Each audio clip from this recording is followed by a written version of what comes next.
Well, welcome everybody. First to the folks from Johnson County Community College. I don't know if Joe Sopcik's still with us, but he and his staff have made this a very easy event to put on here at the Johnson County Community College, and we thank them very much for providing the venue and making all this work.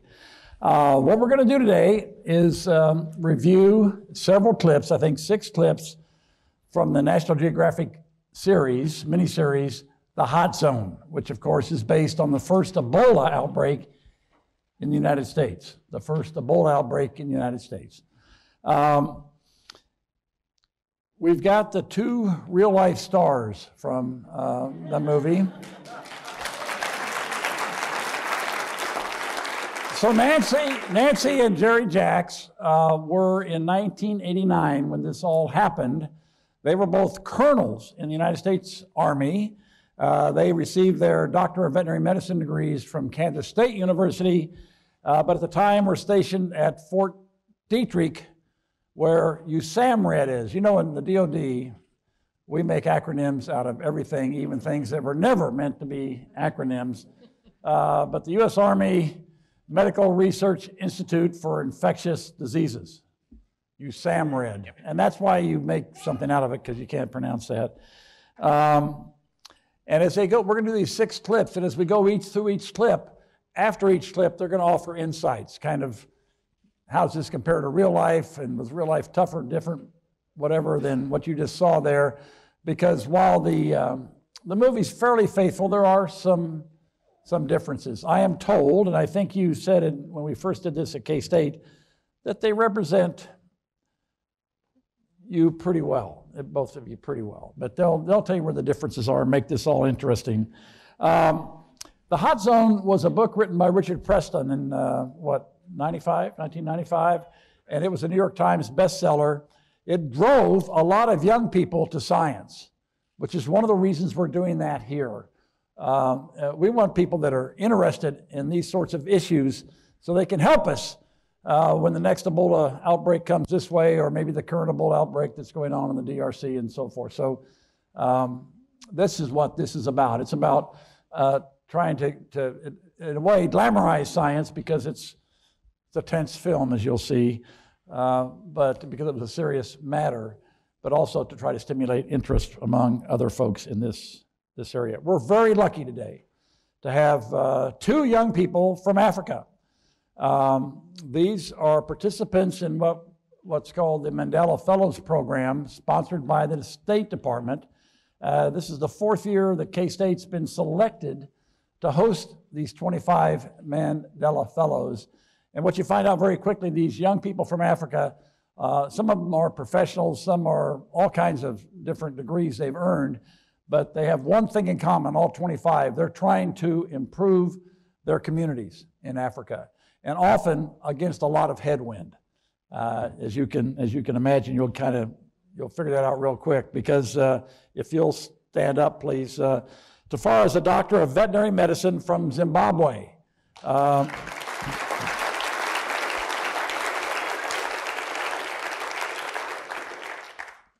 And very interested in public health. And Abbas is a community development worker from Sierra Leone. And if you remember back to the last big Ebola outbreak in Africa, before the current one, was in 2013, 2014. It was in Sierra Leone, and Abbas sadly lost 7 of his family members. And so this be an opportunity maybe later on to ask them some questions as we go through this, because we have folks that are have been and are on the front lines of some of the worst diseases known to man, and of course they're here studying and learning other things, but we're so happy to be able to have them here with us. So Jerry and Nancy have selected these 6 clips. They run from 3 minutes to 9 minutes long, give you a flavor for how many have seen the series? Excellent, good, this is good. This is very good. Well, they're going to add some, as they say in the sports business, some color commentary along the sides. What did the director really mean to say here? And then we're gonna do some Q&A. So I hope you have some questions. If you don't, I have some questions for them. They will not be near as interesting to you as your questions. So as we go through the next 40, 45 minutes, 50 minutes, be thinking of things you might want to use Nancy and Jerry or Tafara or Abbas, and then we'll go that direction as well. And then afterwards, we're going to have some refreshments. I think it's downstairs, as I understand it, and we can continue talking from that. So without any further ado, Nancy and Jerry are going to make a couple of opening remarks. Thank you, General. Can you hear me okay? That little girl saw I was on the program. I'm going to go downstairs. You had it right. Okay, so thank you, General Myers, for asking us to come, and the folks at Johnson County Community College, and Jennifer, who did a lot of the stuff, and Dr. Truen, of course, who does a lot of the heavy lifting as far as this kind of work that we're doing. Thank you for everything you've done. So what we're going to do, as the General said, we're going to go through 6 clips from the movie, or from the miniseries, and we may interchange those. But it will, and once we're finished, then we're going to give give you some ideas about what it is that you saw and what was right about it and what was wrong about it. And then at the end, we'll give everybody a chance to answer questions. And as far as the timing is concerned, we're going to be here, until nobody else is around. So if you have questions you're too embarrassed to ask, then that's fine. So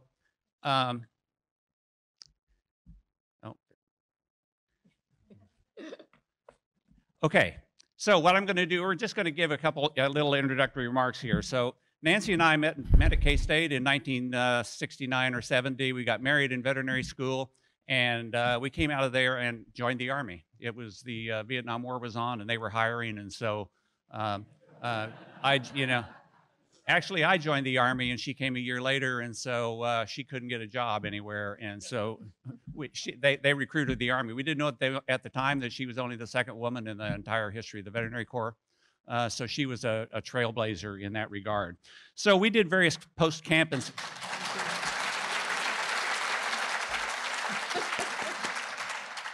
she earned it, that's for sure. So we did various post-camp and station work, which meant going to various Army posts and doing veterinary work. And we ended up deciding to go in to do some postgraduate training programs at USAMRIID. And we didn't know anything about USAMRIID at the time, but that is the Army's Infectious Disease Research Institute. And primarily they do medical defense against biowarfare agents, and those requiring special containment, because USAMRIID has facilities that nobody else in the country or in the world really had certainly in the 60s, 70s, and 80s, and into the 90s. Developing countermeasures to protect soldiers, sailors, airmen, and Marines from biowarfare agents on the battlefield. That's what we're focused on. We weren't so much focused on infectious diseases like emerging infectious diseases like we see in Africa, or emerging diseases like we saw in the United States, things like Lyme's disease or Four Corners disease. So it's not like we didn't have our things too, but that wasn't our focus. The CDC's focus was those diseases, whereas we were looking at things that would be intentionally used on the battlefield and trying to protect our troops. So, and we got there in 1979. I was doing a residency in laboratory animal medicine, and Nancy in veterinary pathology. And so Nancy began working in biosafety level 4 in 1980, which is 10 years before this happened. And I can tell you she was doing Ebola Zaire work, one of the few people in the world that was working with it. And I can say that there's nothing more dangerous that we can do in veterinary medicine than do necropsies on Ebola Zaire infected monkeys. And we're talking full necropsies, taking brain. And you can imagine the tools and the how hard it is, and it's dangerous, and you're back there by yourself. Not by yourself, but there are other people involved. But it is that's a thankless job. And so what happened with the kind of hold up one of those posters. I want to just hold up one of those posters. I don't see one of me.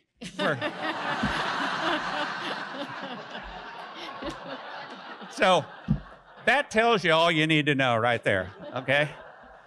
But she deserves all of that, because there were a decade of of unheralded work that went into a lot of the stuff that we ended up doing here.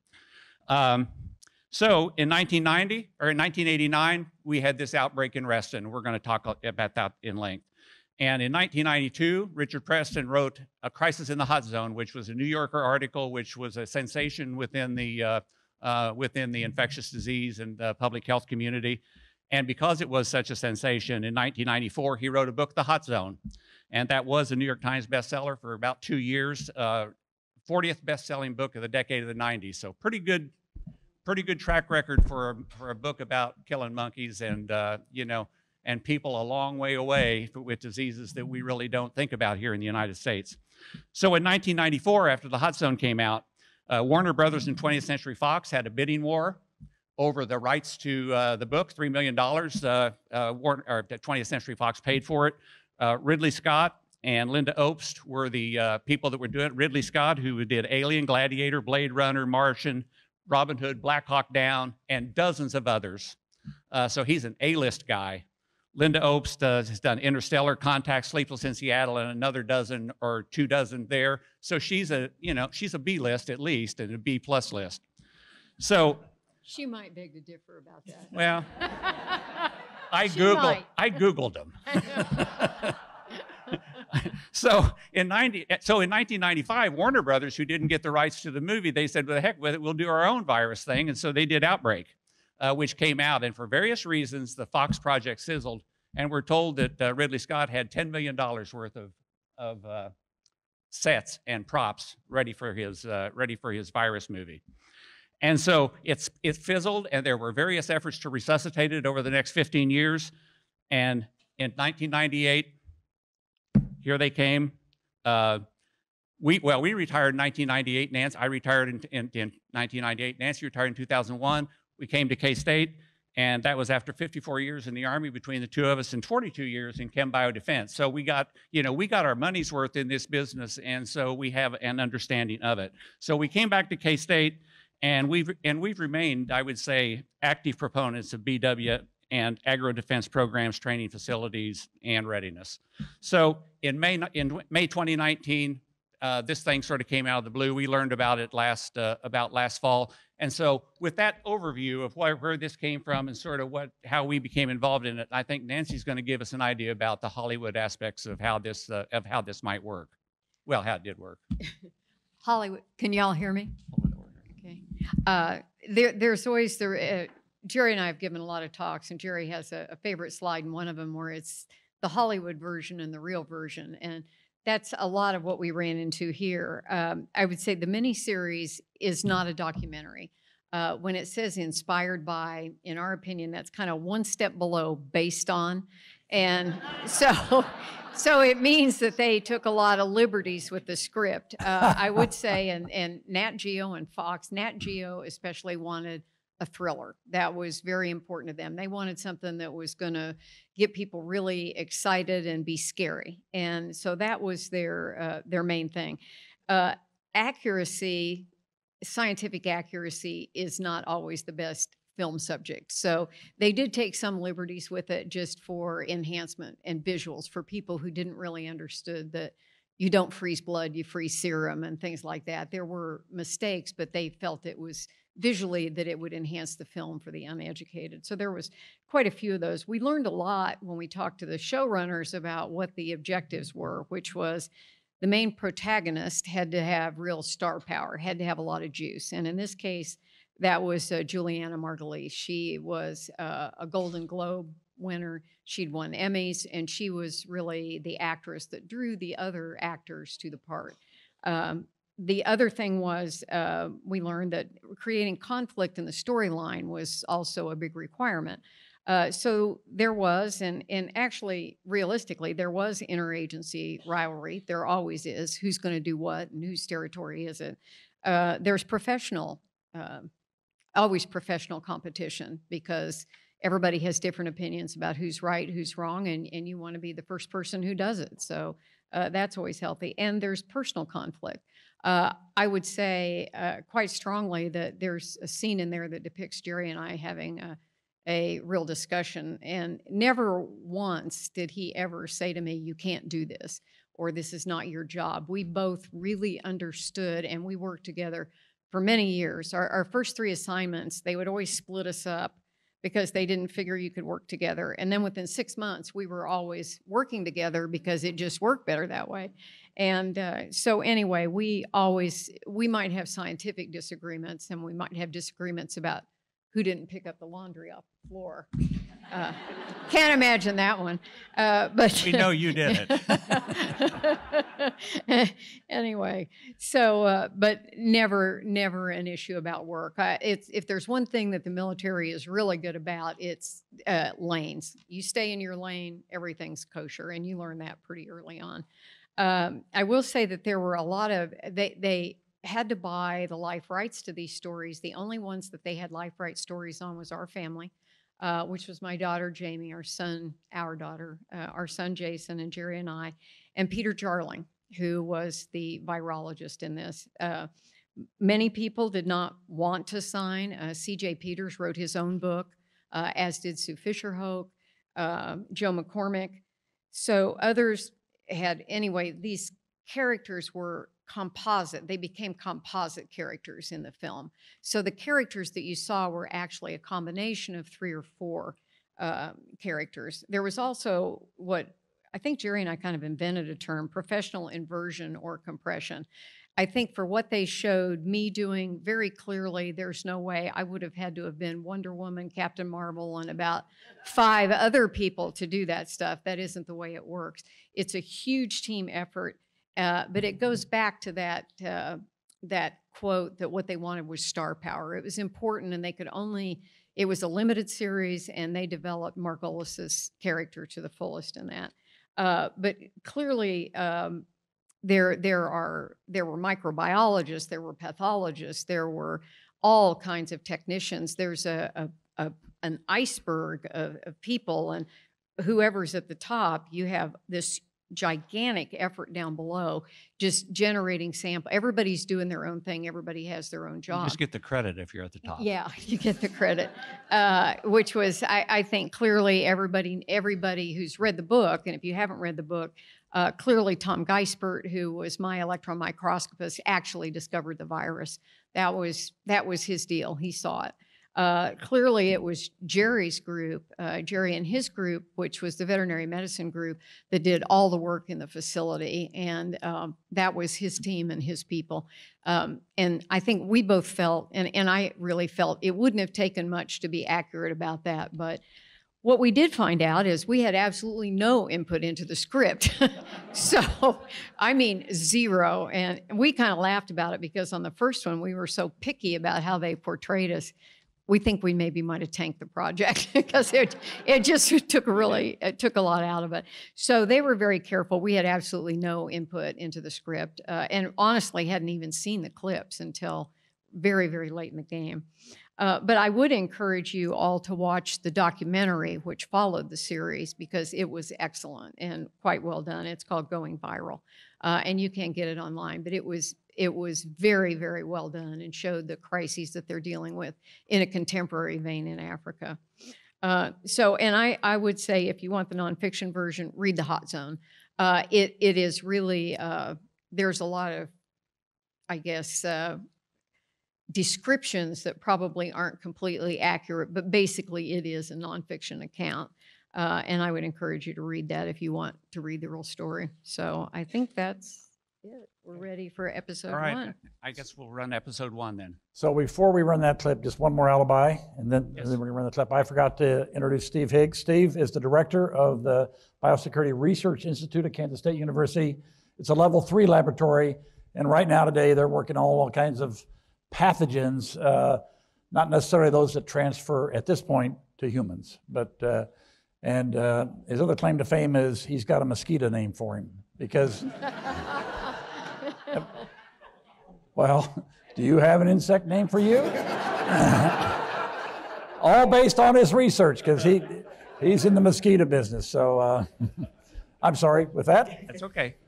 The mosquito business is very important. It is. Actually. Mosquito and ticks are very important businesses. They are. That is right. All right, let's do it. So I would like to say, I think on this, first of all, they did a great portrayal of the lab. I mean, I could have been in a USAMRIID lab there. I wouldn't have known the difference. It was absolutely authentic, and I think they did a really, really good job on that. Those of you who've done a lot of this work, there might be one or two errors you might pick out, but they were very, very minor. The only comments I would make on that is, again, I think the portrayal was very nicely done. The only thing that is SOP for us that wasn't so noticeable here, anytime you're doing a procedure or you're sonicating a virus or running a centrifuge, that's done in a hood, always. Even in a BL4, you use a hood. We learned that lesson the hard way because somebody about 15 years earlier was centrifuging on an open bench and actually leaked and she got exposed. Fortunately, it wasn't a really bad virus and there was vaccine for it. So, but other than that, I think this was very, very well done. So. Yeah, so one comment I'd make about this is that, General Myers introduced Dr. Higgs here. And I think for people, in this particular area, it's important. And one of the reasons we picked this clip, other than Nancy's in it the whole time, is that, people want to know, what are they doing in these labs? Are they safe? And, what kind of precautions are they taking? And I think this gives you a sense, even in 1989, and, we've come a long way since 1989. At least I feel like I've come a long way since 1989. But, this gives you a sense for just how regimented and the kind of precautions that are taken within the laboratory. So I think you ought to, it ought to make people feel that, the people that are working in Dr. Higgs's lab and the folks that are going to be working in the NBAF, which is coming to Manhattan, they know what they're doing, and there is a lot of engineering that goes into these facilities. That's why they are so dadgum expensive. A couple of things on this clip. The hole in my glove incident, that was a reality. The difference was it didn't happen during Preston. We were actually doing necropsies of Ebola Zaire infected rhesus macaques. And at that time, we couldn't even use scalpels in the lab. We used scissors, blunt edge scissors, rongeurs. The skull caps were taken off with rongeur. I mean, it was just brutal, hard labor. But I was actually wrist deep. We were actually running fluids into the animals to try to flush the vessels out so that we would get good, clear samples. And when I pulled my hand up, my boss was across the table from me, and his eyes got about this big around, and he pointed at my glove, and I looked down.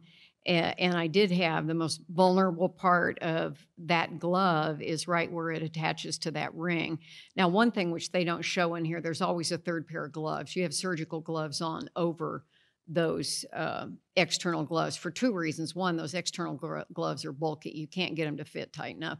So the surgical glove tightens it down so that you have pretty good dexterity.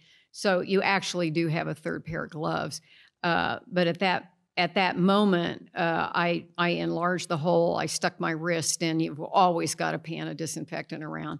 Stuck my wrist in. My boss said he would clean up, and I went on and disinfected to go out. That shower was the longest 10 minutes of my life. I mean, there's no kidding, because all kinds of weird things go through your head. And a lot of what you saw there is very true. And it's kind of crazy things you're thinking about. Jerry was in Texas. The kids are with a babysitter. There's no food in the house. And then you go, I might die. This is looking pretty grim because it was the worst Zaire, the hottest strain that you could use. So when I got out and I came out of the shower after I'd done all my decon, and the other thing is they show you here standing in the shower, but actually there's a huge pan of disinfectant in there. You get in the pan with your boots, you sponge your entire suit down. I mean, you wipe everything down with that sponge, and you wipe it after every rinse. And so that suit is clean when you get out.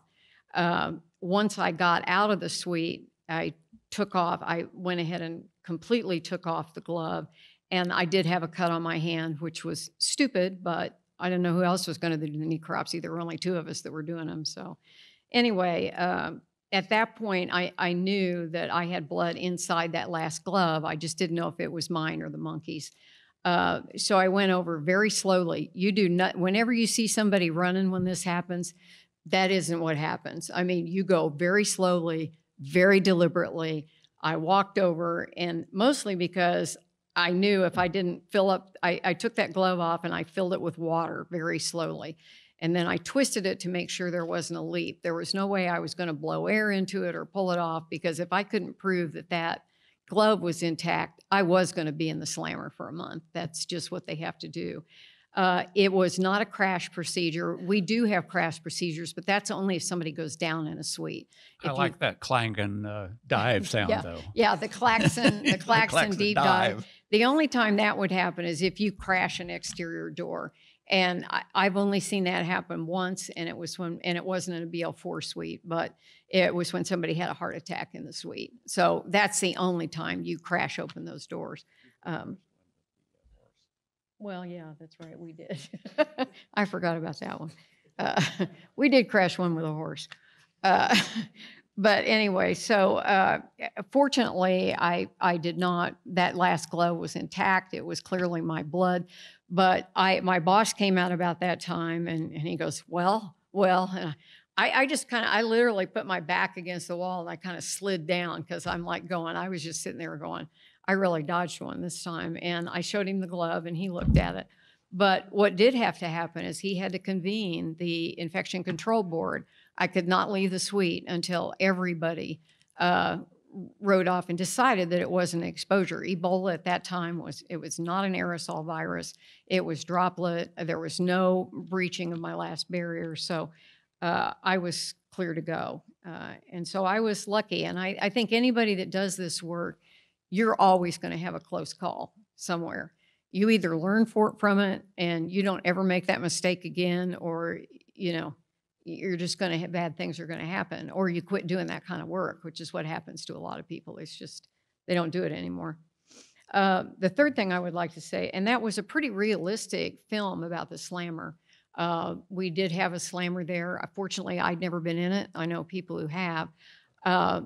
Our commander at that time was a world-renowned rickettsiologist, virologist, had every bit of respect for the kind of work we did. He would have never, you're feeling bad enough without having somebody chew you out for something you know was stupid. So that would have never happened. But in any case, it was, so I think I pretty much, that scene was dramatized, but it is a realistic depiction of what happens to you when you are in that slammer, because you are in there for a minimum of 30 days. You do not come out. And I have had people on my staff that have been in there. Typically it happens, necropsies are dangerous, and it's usually when somebody's trying to shortcut and take a bone marrow. And one of the guys that worked for me took a femur and put it on the edge of a table and tried to break it. It slipped.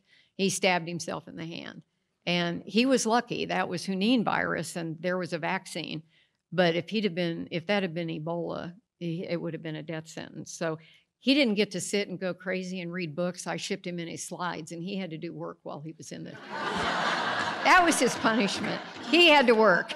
So anyway, so I think, can you think of anything else? Yeah, I would say one more thing about the slammer when you talk about risk. So you'd say, oh, they have a place where they can put you when you get one of these diseases. Well, it takes two people. And I think our visitors from Africa can tell you 2 people isn't going to go very far. You're going to maybe recognize those 2 people as being real important guys, and you know, the rest of you are out there just trying to get along. So don't get the idea that they've got a place. If we were to, you know, if we have a real pandemic of some kind, or an epidemic, or a significant outbreak, a mass casualty event, which is clearly possible, don't get the idea that you got some place that they're going to take you where you're going to get special care, because that's just not the reality of the situation. And we do have multiple labs here now that can take people, but it would be a field situation. Yeah, not very. We have 5. All right, I think we're ready. So first of all, Ridley Scott finally got, he likes these space movies, Alien and The Martian, and so he loves these spacesuit scenes. But those those spacesuits that you see are very, you know, those are very accurate. I would say, you know, looking at them, they're pretty close to exactly what we were wearing. You know, one of the interesting things about this scene is that the people that they're portraying, the animal technicians and the veterinarians that are involved here, had little or no spacesuit work, because that was a very select group of people at USAMRIID that did that work. We all had containment experience, but not necessarily biosafety level 4. When we were going down there, these guys were really, we really were doing it on the fly. And so we were training and we were selecting and we were trying to keep everybody going in a very significant and stressful environment. I would say, though, there were only veterinary medicine division personnel that were involved in going into this facility, and that was my group. We had a training program for laboratory animal medicine there. They were hand-selected officers by me, and they were the gold standard for animal care and use in high-hazard facilities. The CDC, nobody in Europe, nobody that we know in front of the Iron Curtain had the kind of staffing that we had that knew about animal containment. So all of our veterinarians were either board certified, they were in training, or they weren't part of the deal. And our office and our enlisted, our senior enlisted they were all military occupational specialty, MOS, animal technicians. They were all trained. They were also certified, almost all of them. And we handpicked who did what, and we trained. I think in the next clip you see sort of how they trained it out a little bit. But clearly, there was nobody off the street. And so if you know, when you're watching this, you sort of get, if you watch the whole thing, you sort of get the impression that they just sort of grabbed guys that were walking by to do this. That was not the case at all. Yes, sir. Okay, I have that on my list right here. Yeah. So the lights never went out. But I remember telling the people when they were talking about this, when they would call and say, you know, what was this like? They didn't say, well, what did you say or what did you do? They'd say, what was this like? And it was dark. The lights in there were not great. When you had the suits on, one of the things that happened is that there was a generator failure, and the lights never went out, but the air conditioner went off. And it got up to in the upper 80s and into 90s, and of course those aren't air-conditioned suits, they're ventilated, but it was hot. And so you'd sweat inside, and so it really made it difficult to see. And so the animal rooms, instead of these big, huge animal rooms that you see here, the room that's like half the size of this one, they were about as wide as this room, maybe a little as this table. And so there were 35 or 40 banks of monkeys, high and low, and you could not see into the bottom. You literally had to get down on your knees to look into them. And of course, there were no lights down there. Your helmet was fogged, and many of these cages didn't have squeeze backs, which makes catching monkeys a heck of a lot easier. So, and we'll talk about that for a second. But so then, you know, I would say it was dark. And so when you see, you know, sort of a dimness, that was fairly accurate. One of the things we did, just to throw in a thing here, we were there for 5 days. This wasn't something that happened in 24 hours or 30 hours like they portray it here. We did this, you know, it was long and we had long, hard days, but there were 500 animals there. And you didn't do it in 5 minutes. I mean, you know, with one animal, especially when you had to catch them rather than squeeze them up and give them an anesthetic. So we fed animals. We tried to keep, you know, we wanted to make sure that as far as we were being as humane as possible with the animals and make sure that they didn't, you know, that they didn't suffer while we were waiting to kill them. You know, I mean, that's the bottom line, is that these animals, and there was a discussion about that in here, but that's true. These animals weren't going anyplace. So one of the things we'd had to develop, and you get to see it in one of the, is how we catch monkeys in a cage that don't have a squeeze back. A squeeze back is a little thing that it's a false back, and it brings a monkey to the front of the cage, and the monkey cages are about like this. And you catch a monkey that doesn't have a squeeze back by reaching in with a glove and grabbing them. Well, you know, if they have Ebola, you're not really all that crazy about maybe doing that. And so for various reasons, and your people would go, well, why didn't they use capture guns, and why didn't you do this? But so we decided to use a mop handle. This is a high-tech Army thing we dreamed up. We used a mop handle, and we put a towel at the end of it. Now, when you see the movie, they don't have the towel because we told them we used a mop, so they have like this prong thing that is grabbing them. We would pin them and then give them an intermuscular injection in the leg. And then after a couple of minutes, you could handle them because they were anesthetized. But it wasn't so easy, especially in the cages that had 2 monkeys, which many of the cages had. So it was long, and you couldn't do it fast, and so it took up to 5 days. And so I will stop there, and we'll watch another clip, I think, that deals with the monkeys, and then I have a few more comments about it. So the next one, please. All right. I'd like to take credit for that rodeo.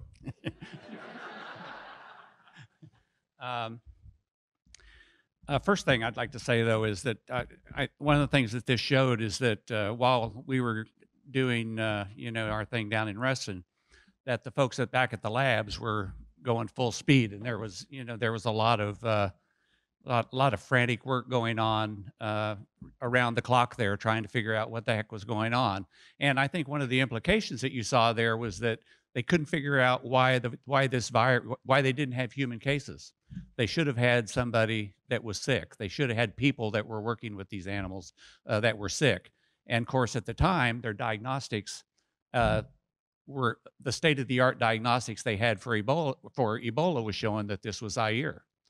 And of course, we learned after the outbreak was over that it was not Zaire, that it was a brand new strain that apparently is non-pathogenic to humans. I will tell you that it's still worked with in biosafety level 4 in the biodefense research program. So nobody really knows exactly why it doesn't kill people, but it does show that there were things going back there, and they were trying to figure out exactly why it was acting the way it was.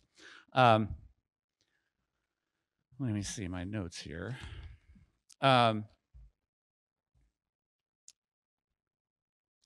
First of all, the look and the setting is pretty good on that one when there were lights on. We did have a monkey escape, and the thing about this is very interesting. Richard Preston wrote his book. He asked me. He said, I said we had a monkey escape during the operation, and one of our technicians said that she had a monkey run through her legs out in the hallway. And we had a monkey escape that was in a room that was double doored. All the animal rooms were double doored, and it was about 30 feet long, and they were about 12 or 14 feet wide. And we did have a rodeo with this monkey because we chased it for a whole day. 3 of us trying to catch it. It didn't want to get caught because it was scared. The room was full of 25 or 30 other monkeys that were yelling and screaming and jumping, and this monkey was running around behind the cages.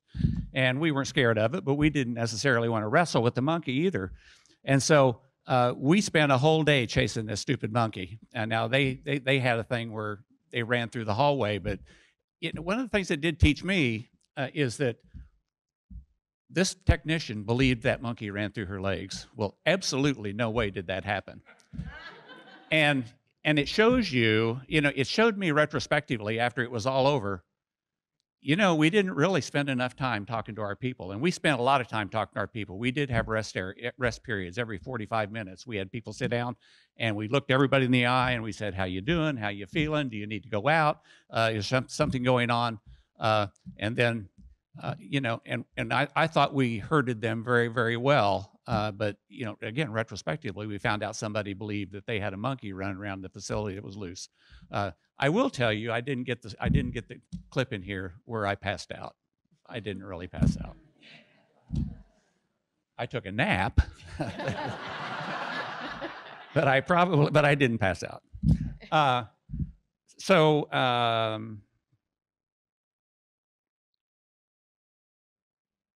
Yeah, so I think that's what I have to say about that. I'm darn proud of the people that work for us. When you see, this might be my last chance to say this, when you see people in the service and with their uniform on, you ought to say thanks, or you ought to nod to them or make eye contact with them, because you know, even animal technicians have a chance to risk their lives once in a while. And they don't pay them squat, I can tell you that. Right, General? I think officers get confiscated. Confiscated. Yes. Maybe. They get confiscated also, but they get compensated pretty well in most cases. But these enlisted folks, they risk their lives for you, and you ought to be proud of them when you see them in uniform, because they are representing you, and it's a hard life. So with that, let's go to the next clip.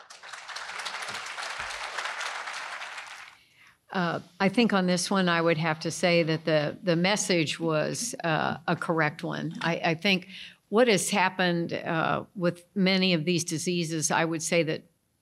Get it closer. I'm sorry. I think sometimes the people who give us our money have a little bit of ADD because that always before, Ebola would pop its head out. It would be in a fairly isolated area. The strain would burn out, and that would be the end of it. It ignored the possibility of what happens as more and more the populations expand, and what happens when they get into population centers and how dramatically lethal it can be. And if we had maintained a consistent effort from the time I first started working with this virus, we would have been a lot farther along. What happens when the virus disappears and it doesn't come out? Well, everybody forgets about it, and they stick it in the freezer. And literally, I did a 5-year tour somewhere else, and not one step was done with that virus until I was reassigned to the Institute. So we can't afford to do that. We have to be very vigilant about that thing.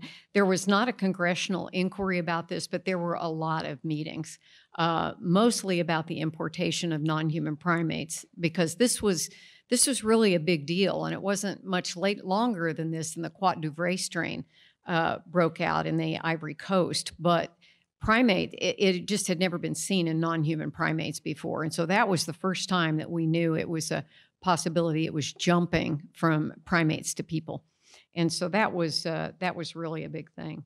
I think as far as the virus did hit us, I think that was right. I think the figures are a little bit deceptive about how many people didn't seroconvert, because what that really demonstrated was that our procedures worked. Our people were protected. And the only people that seroconverted were the people who weren't using appropriate precautions. And we were lucky that Ebola virus Preston was not lethal to humans. It was a dual infection, which the line where they say Coco Jr. in there has 2 lethal viruses. Well, Coco Jr. did have 2 lethal viruses. And Ebola Preston has never been seen in monkeys in the wild unless it's concurrently infected with SHF. So there's still lots of questions about that. But of course, the emphasis is on the virus that affects people. So I'd say one of the things about this clip that sort of looks like a congressional testimony or a very formal testimony. We didn't really have one of those. We subsequent to the outbreak, our commander took us to a very large interagency meeting and trotted us out and said, "Tell us about what happened in Preston." And we had a meeting very much like this one, where we recounted this story. And this was just about the same time that they had the sarin attack in the subway in Japan. HIV in the United States had really gotten into the mainstream consciousness. Four Corners disease was becoming more of an issue. So and Richard Preston, when he wrote his book, of course, it just exploded into consciousness. So we have given that talk. Dr. Truen here, who I've known ever since I got to K-State, has heard practically that talk dozens of times, more than he'd like to hear it. And it's dead on. That's what we need to do. We need money to fix potholes, but you know what? When it really comes down to protecting ourselves, you can't do it overnight. As Nancy said, we've known about Ebola since 1976. We just now, within the last year or year and a half, have promising vaccine candidates that look like they're going to work. So that tells you how quickly you can do things. And one of the reasons we have to have facilities, and we have to have people, and we have to have trained scientists like Dr. Higgs and his crowd to do their work, because you can't have it happen overnight. let's do the last one. So Richard Preston, who wrote The Hot Zone, deserves a heck of a lot of credit for raising awareness of emerging disease, biowarfare and bioterrorism, and making them mainstream topics. He also wrote, besides The Hot Zone, the Cobra event and Demon in the Freezer, which were instrumental in getting then President Clinton's interest in infectious disease. And it's one of the reasons that you've seen a proliferation of facilities and money that went out into the community subsequent to 9/11 especially. But certainly he deserves a heck of a lot of credit, and he deserves a lot of credit for so many people that have decided to become scientists or work in the biodefense field. And in our travels, Nancy and I have talked to hundreds who have come up to us and say, I went to medical school because I read The Hot Zone. I became a veterinarian because I read The Hot Zone. I became a microbiologist because I read The Hot Zone. And so that's all because of the way Richard Preston made his, could spin his story and could explain in layman's terms the kinds of issues that scientists face every day when they're dealing with infectious disease.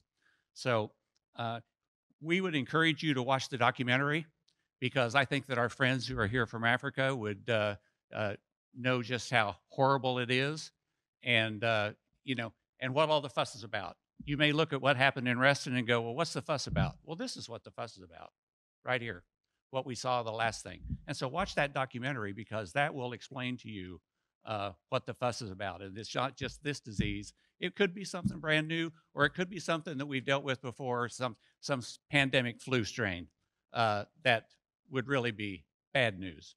So with that, I think, you know, I think our piece of this is over, but we'd be happy to answer questions. And again, whenever we get the axe here, we'd be happy to talk to any of you that want to.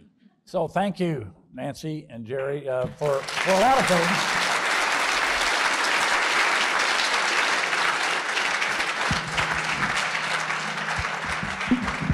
For a lot of things, including your service, United States Army, to our nation at several critical times, and also to Kansas State University, because you've helped, and we've moved things forward in the late 90s and so forth to today. Some of our capabilities are due to your interest and your energy and your intellectual push, and we thank you for that very much. What I'd like to do now is, I've got some questions, but you probably have some really good questions. So I would say that they're ready to answer some questions. And would you gentlemen from Zimbabwe and Sierra Leone, would you, Boston? Okay, so if you want to ask our friends, Mandela participants, friends to answer questions, they'd be happy to do that too. So we have 2 mics that are roaming around. Please wait for the mic so we can all hear the question. We have one over here. Oh, good. Has any American died from Ebola, Zaire? Somebody's going to need to translate for me. Has any American died from Ebola, Zaire? In America. Has anyone died in America? I believe the ones well, that got had- to the treatment centers survived. I don't Yes. think he was. I don't think he was an American, though. No, well, the one that died, We've had a doctor die. We've had a doctor Yeah, die. I think the answer to that is yes. But most of the ones that were able to reach the critical care centers here in the United States survived. Ebola virus is a systemic disease of shock and collapse, and it's a very intensive management. It can be managed, but it really requires a pretty much around the clock with multiple specialists, and that's a very difficult thing to do in a clinical care setting. It's virtually impossible. Our nephew actually ran a pediatric critical care unit in Sierra Leone. A critical care unit in Sierra Leone in the outbreak in 2014. The question though is, we are lucky that Ebola, as we see it right now, is not an airborne disease. And it's one of the reasons that we don't, you know, that it's not a tremendous concern here in the United States. You know, we predicted before the 2014 outbreak that it was going to get here. It seemed obvious with a huge outbreak ongoing in West Africa, people getting on planes every day, that we weren't going to get somebody who got off a plane and was incubating Ebola, and it certainly did. But luckily, it doesn't transmit from person to person through the air. We have other diseases that do that would be very, very significant. But the answer that it is something that we have to be very concerned about. Yeah, I have a question. Thank you. I may be the only person in the room that hasn't actually seen the National Geographic, but I've read the book. So my question is based upon what I've read in the book. What I'm really interested in is why Africa? Why does these really awful diseases seem to have some sort of connection to the rainforest in Africa and maybe not the rainforest in Brazil? What is it about this? Do we even know? Do we have a biologist in the? Yeah, the biodiversity in the rainforest is off the charts as far as and I'm sure that these guys would have an answer for this, but certainly through all of the tropical regions, organisms are much more able to live and to diversify there, and they have protected niches, and so that's one of the reasons is because of the ecology that they have there. But we do have many of these hemorrhagic fever viruses in South America. I mean, Bolivia, the Pajo and the United States have very ongoing, again, Southeast Asia. It is not just Africa. It's just that Ebola is such a dramatic disease that it's gotten a lot of attention. But certainly the tropical climates are conducive to this, and you have vector. A lot of these hemorrhagic fever diseases are vector-borne. Ebola doesn't happen to be vector-borne, but many of these diseases are. Yeah, it's much more difficult to maintain research within Africa. Also, the Army had several research labs that were closed in the about the time that we're talking about here, and so I think they have lagged behind as far as their capability to deal with with infectious disease in a systematic way, and I think that this is certainly going to help rectify that. This being it's not a good way to have it happen, but I think clearly the infrastructure is going to have to improve there.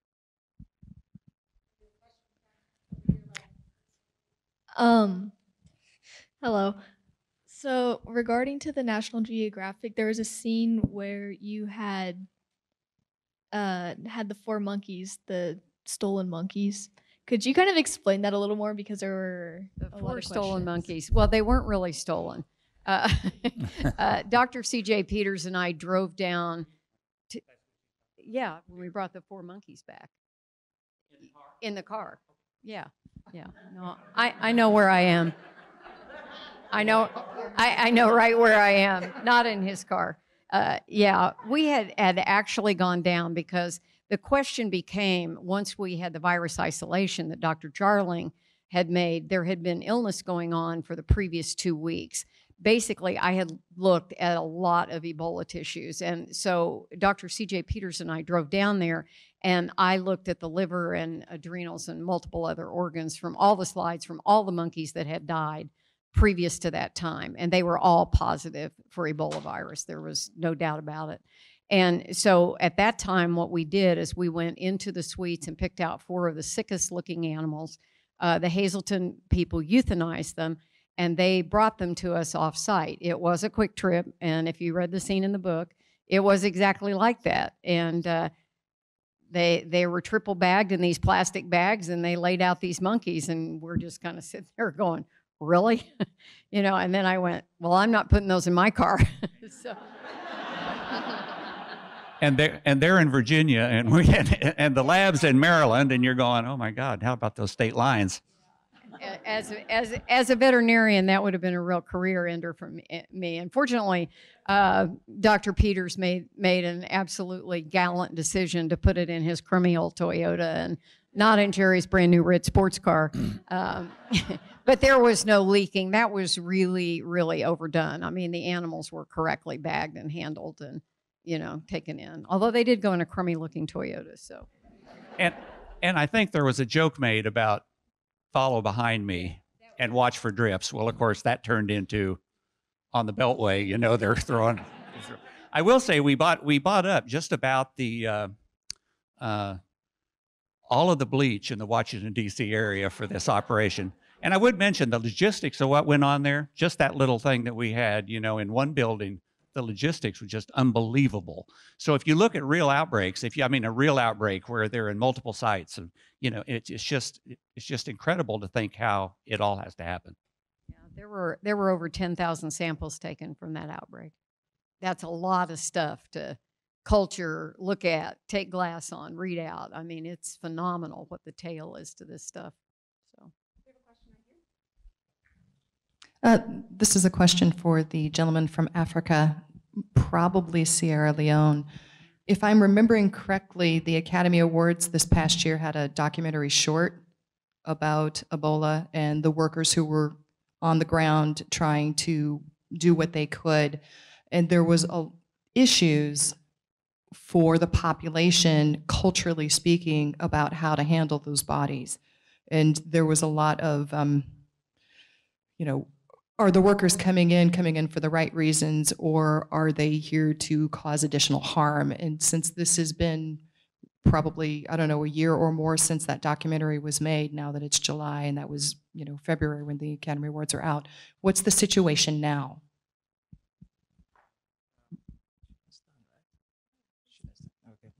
All right. Thank you so very much. It's a very important question. I think based on the question you asked, I'll also address it on why Ebola in Africa.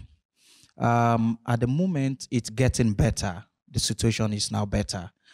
But before, it was worse during the Ebola outbreak because according to the video, it made mention that Ebola is a virus that is normally when it gets affected by people, there is a lot of love, there is a lot of sympathy.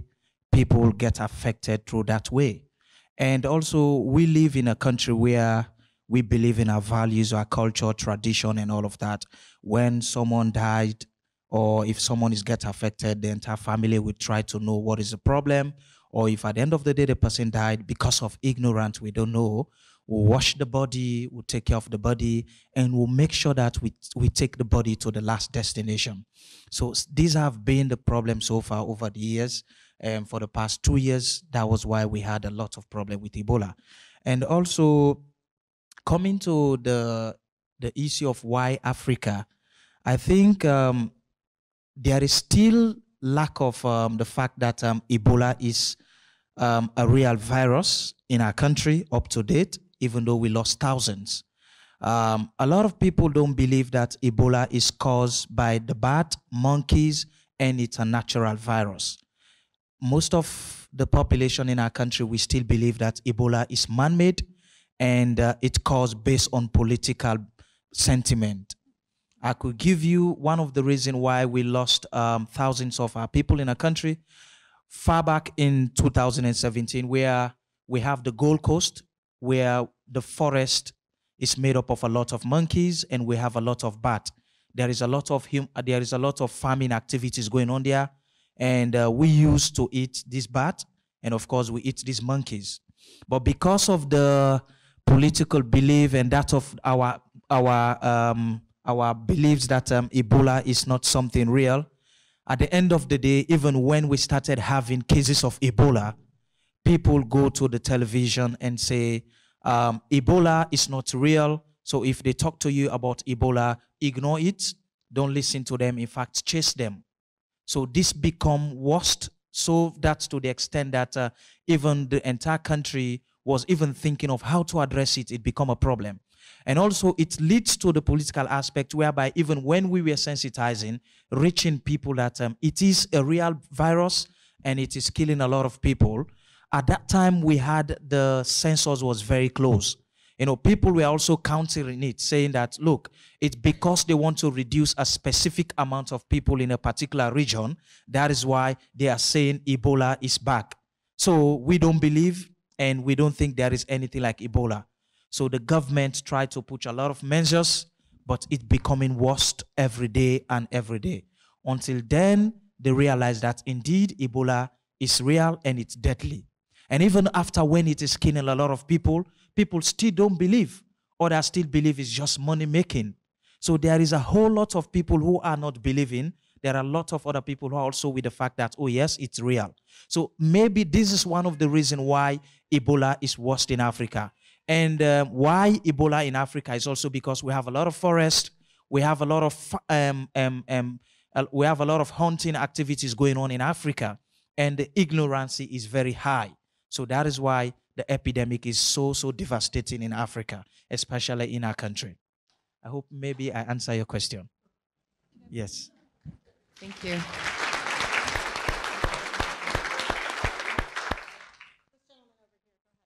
Okay, my question, it isn't about Ebola, but maybe come down the scale a little bit here, but 100 years ago, we had a pandemic called the Spanish influenza. And I had an aunt that died from it when she was 16 years old. She was one of the earliest cases of it. And I'm concerned, excuse me, I'm concerned when I read stories or hear stories about the increase in the rat population in our major cities. You see outbreak of childhood diseases. You still have people that are against vaccinations and things like that. Are we putting ourselves at risk if things start jumping from animal to human? Are we getting to that situation again and maybe see a repeat of what happened 100 years ago? Yeah. Yeah, I don't want to be flippant. Oh yeah, I do. But yeah, Mark, it is. This is something that we have to be concerned about, and I think as the world gets smaller and people are crowded together, as a veterinary lab animal medicine specialist, I can tell you what happens when the rats get too crowded, and that's what happens. They, you start getting sick. They become more susceptible to disease. So crowded conditions and not paying attention to the news is not good for your health. And I think we have to invest in infrastructure, and we have to have education programs where we can talk to people who don't think who don't think that it's right what they're hearing from from their government. So it's a tough sell. If it was easy, we wouldn't be talking about it. I will tell you though, with many reasons, with many problems that we have, this biological issues is never going away. We're never going to go where we don't have to say, man, we need to worry about this next thing, unless we come up with some sort of real super duper genetic manipulation that we do to make people immune. But I don't think that's ever going to happen. So we need, this is something that in 15 years, we're still going to be talking about it. It's not going to be fixed, but that doesn't mean that we can't just, sit on our hands and do nothing.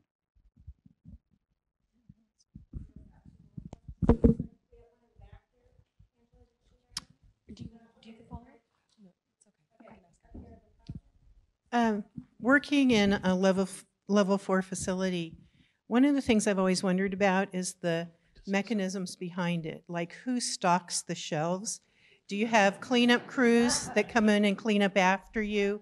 How do they manage the waste from necropsies? Let me explain to you on the cleanup crews, because there is still a mop in AA5 that Joan Geisbert left, and it says Dr. Jaax's universal mop handle, which is everybody cleans up after themselves. Your mother doesn't work here.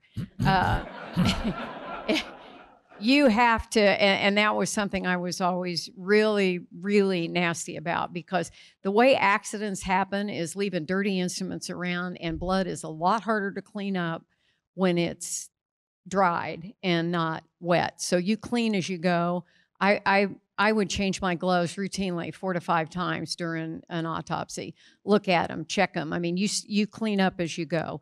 Jerry's laboratory animal, there would be a laboratory animal caretaker in every one of these suites. They basically stocked the linens, and then the special stuff. We usually had a technician dedicated to that.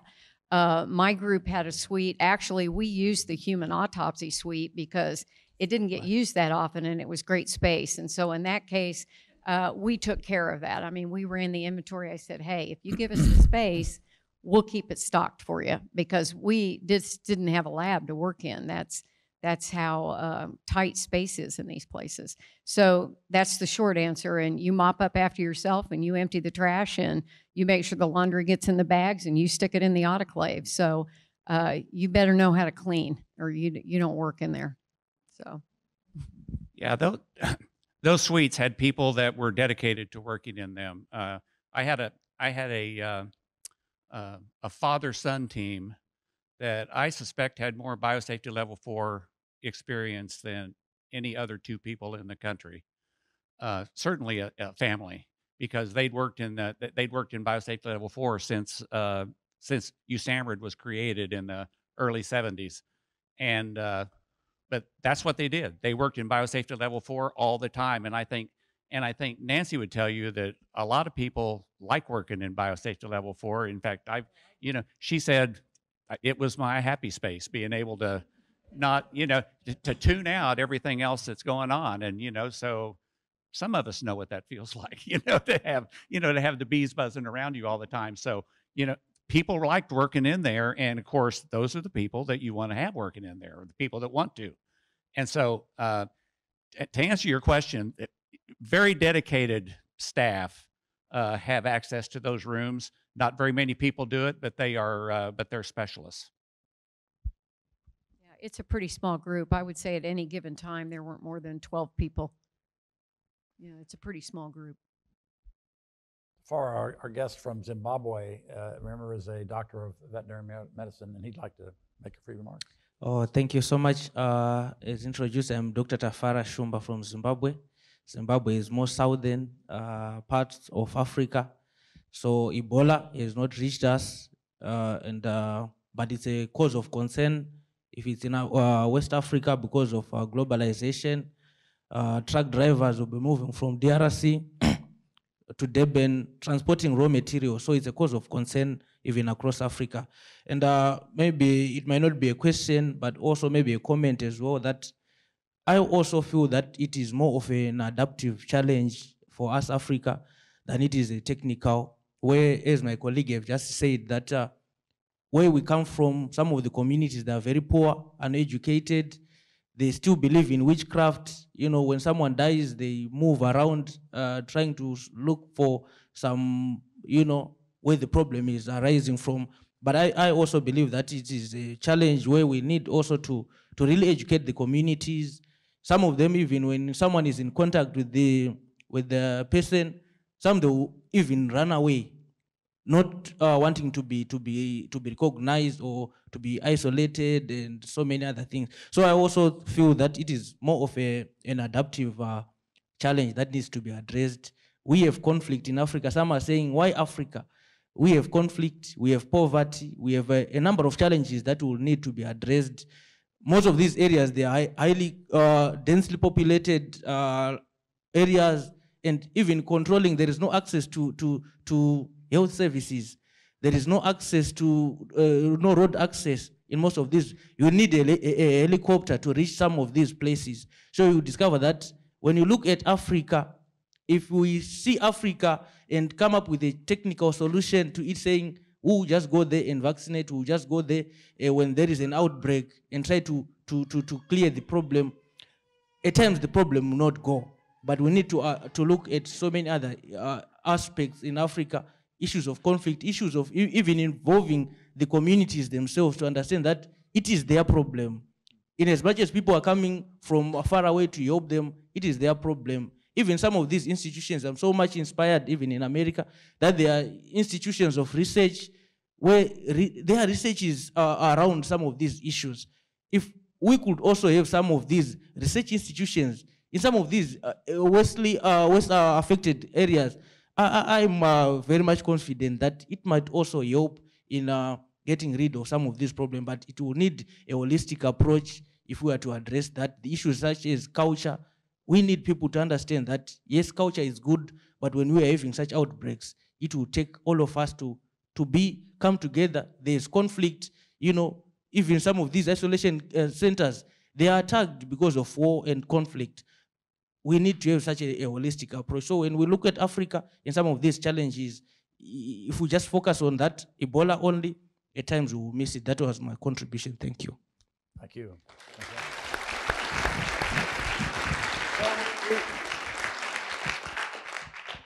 We're going to wind up with a... I just had one quick question. Is the bat the known reservoir for the Ebola virus? Yes, it is. They have been able to isolate the virus replicating from the salivary glands in the bats, and so that has definitely been identified as a potential reservoir. I'm sorry. And actually, it was suspected in the original Nazara cotton factory outbreak, but they just couldn't prove it. But that is the case now. Is it not fatal to the bats then? Pardon me? Is it not fatal to the bat? It is not. It's just like rabies in a bat. Actually, the Ebola virus is very similar to the rhabdovirus or rabies virus structurally, and that was one of the reasons the bat was also suspected initially. The biggest problem, I think, when they first started looking for all this is they were looking at the outbreaks. The outbreaks were centered around treatment centers, and it wasn't until we made the link, and actually our group did that at USAMRIID to prove that it was it could be passed orally or by ocular mucous membrane, that then the link was, well, people ate the monkeys. So the outbreak was happening someplace different than where the virus and the vector were. And so it was really a classic foodborne outbreak. The bushmeat came in from someplace else. Somebody got into the hospital, and then syringes were reused, and it went from patient to patient. So that was how the first outbreak. So we're going to end this portion now. There is, before you leave, there is a drawing for some of the young folks that signed up. Before that, let's give a hand to Nancy and Jerry and our guests from Africa. Thank you, guys. Thank you.